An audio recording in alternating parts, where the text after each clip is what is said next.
സന്യാസിയും മയിലും.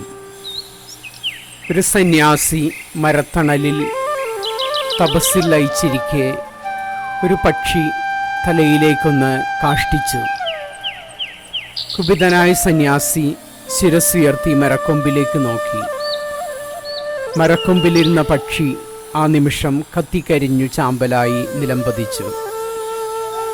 വീണ്ടും സന്യാസി തപസ്സിൽ മുഴുകി. ആ നിമിഷം സന്യാസിയുടെ മടിത്തട്ടിൽ അതിമനോഹരമായ ഒരു രത്നം വന്നു പതിച്ചു. സന്തുഷ്ടനായ സന്യാസി ശിരസ്സുയർത്തി മരക്കൊമ്പിലേക്ക് നോക്കി.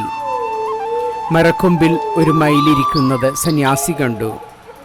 ആ മയിലാണ് തൻ്റെ മടിത്തട്ടിലേക്ക് രത്നം ഇട്ടു തന്നതെന്ന് സന്യാസിക്ക് മനസ്സിലായി.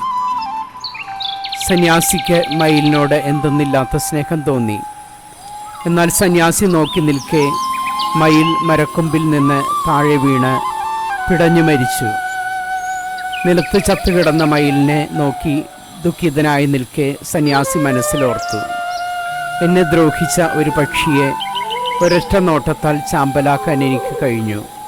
എന്നാൽ എനിക്ക് നന്മ ചെയ്ത ഈ പക്ഷിയെ മരണത്തിൽ നിന്ന് രക്ഷിക്കാൻ എനിക്ക് ഒട്ടാകുന്നുമില്ല.